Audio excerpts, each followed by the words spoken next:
Assalamualaikum warahmatullahi wabarakatuh. In meeting 3, we will learn about sentence with one clause. A good sentence. Bagaimana sih membuat kalimat yang baik? Sebuah kalimat atau sebuah klausa harus memiliki subjek dan verb atau subjek dan kata kerja. What can be verbs of the sentence? Apa saja yang bisa menjadi kata kerja dari sebuah kalimat? Kata kerja dari sebuah kalimat bisa kata kerja itu sendiri, verb 1, verb 2, verb 3, atau bisa juga auxiliary verb atau kata kerja bantu. Nah, kata kerja bantu ini terbagi lagi menjadi be atau orang biasa mengenalnya dengan to be. Contohnya adalah be, is, am, are, was, were, been. Kata kerja bantu yang kedua adalah do dalam kalimat present tense. Digunakan dalam kalimat negatif dan kalimat interrogatif atau kalimat tanya. Dalam kalimat past tense biasanya kita menggunakan did. Nah, do, does itu sendiri digunakan dalam kalimat present tense. Do digunakan untuk subjek they, we, I, you. Sementara does digunakan untuk subjek she, he, it. Sementara did di kalimat present, di kalimat simple past tense itu buat semua subjek. Kata kerja bantu yang ketiga adalah have. Have di sini bukan berarti mempunyai atau memiliki, tapi have di sini diartikan sudah atau telah. Biasanya have ini digunakan dalam present perfect tense. Apa saja? Ada have, has, had. Have biasanya diikuti dengan subjek they, we, I, you. Misalkan, saya sudah makan, I have eaten. Sementara has biasanya didahului oleh subjek she, he, it. Misalkan dia laki-laki sudah makan, he has eaten. Diikuti verb 3 di sana. Sementara had biasanya digunakan dalam past perfect tense. Misalkan, dia laki-laki telah makan. He had eaten. Cuma dibedakan di keterangan waktu. Kata kerja bantu yang berikutnya adalah model auxiliaries atau kata kerja bantu model. Contohnya adalah can, may, must, shall, will, could, might, had to, should, and would. Nah, semua kata kerja bantu model ini harus diikuti oleh kata kerja pertama atau verb 1. Misalkan, saya bisa menulis, I can write. Saya harus belajar, I must learn. Bukan I must learning atau I must learned, tapi I must learn. Saya akan makan, I will eat. Bukan I will to eat, bukan I will eating, dan sebagainya. Tapi ingat-ingat, setelah kata kerja bantu model harus diikuti oleh verb 1. Kata kerja dalam sebuah kalimat tergantung pada apa? Tergantung pada subjek dan waktu atau tenses. Subjek dalam bahasa Inggris ada subjek tunggal, ada subjek jamak atau singular dan plural. Keterangan waktu ada present, ada past. Ada saat ini, ada masa lalu.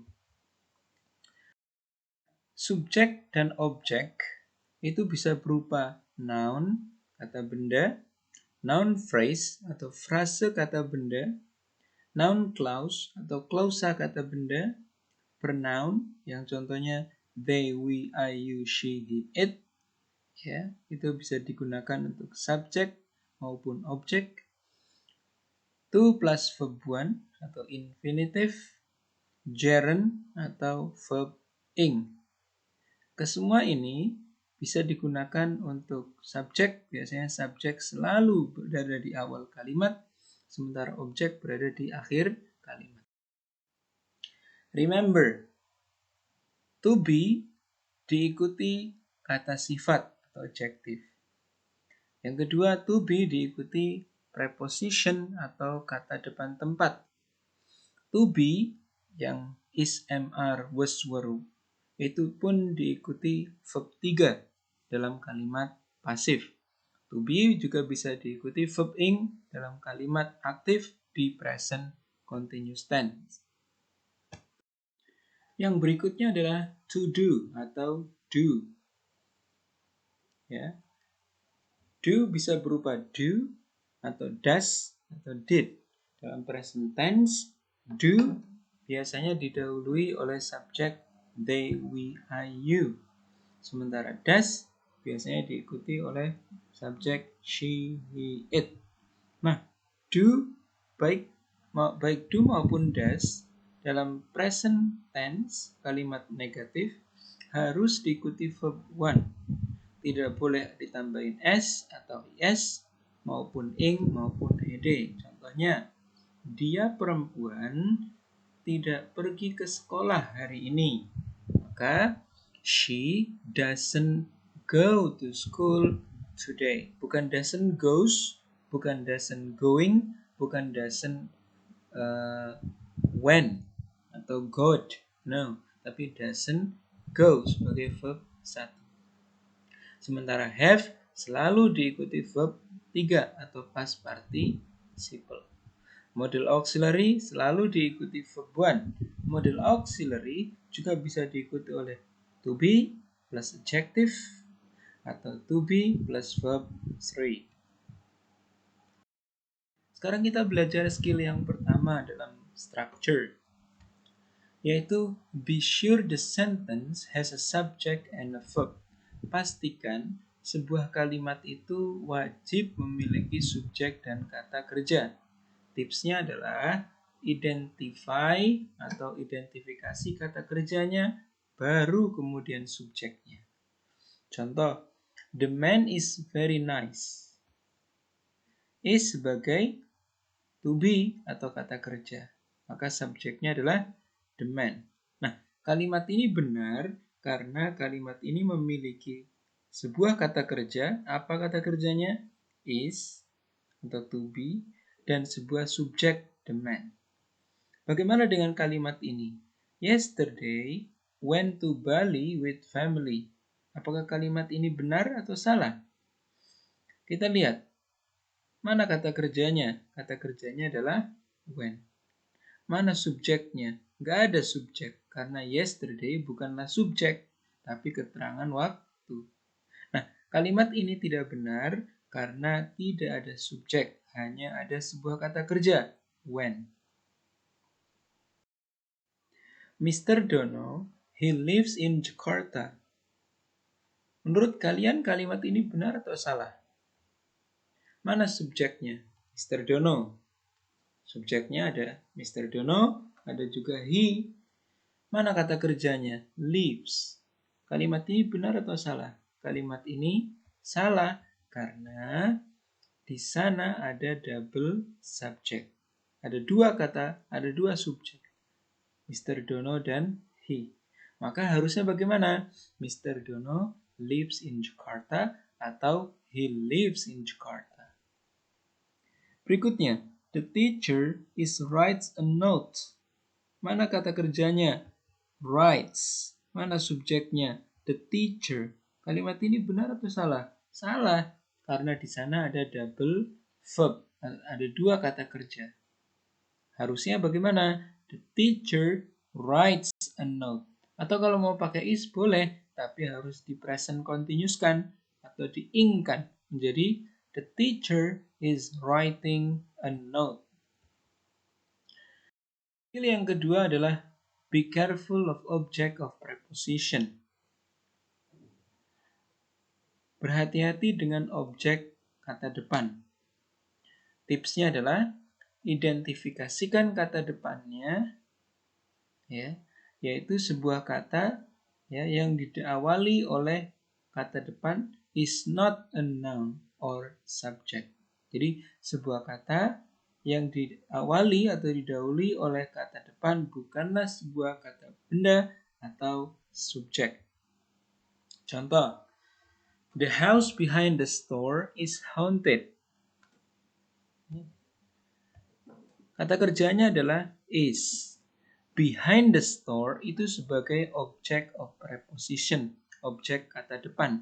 Kenapa, Mister? Karena di sana ada kata behind sebagai preposition, the store sebagai objek. Nah, behind the store ini bukan sebuah kata benda maupun sebuah subjek, sehingga tidak mempengaruhi penentuan kata kerjanya.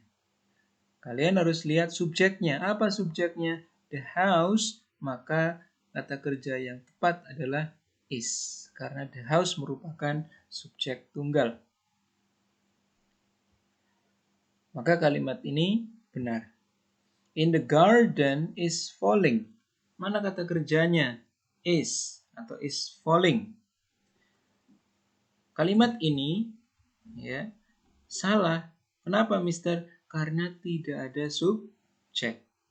Cuma ada in the garden. In the garden sebagai apa? Object of the preposition. Kenapa object of the preposition, Mister? Karena di sana ada kata depan in the garden. Nah, harusnya ditambahkan subjek. Misalkan, pohon di kebun itu roboh. Maka menjadi the tree in the garden is falling.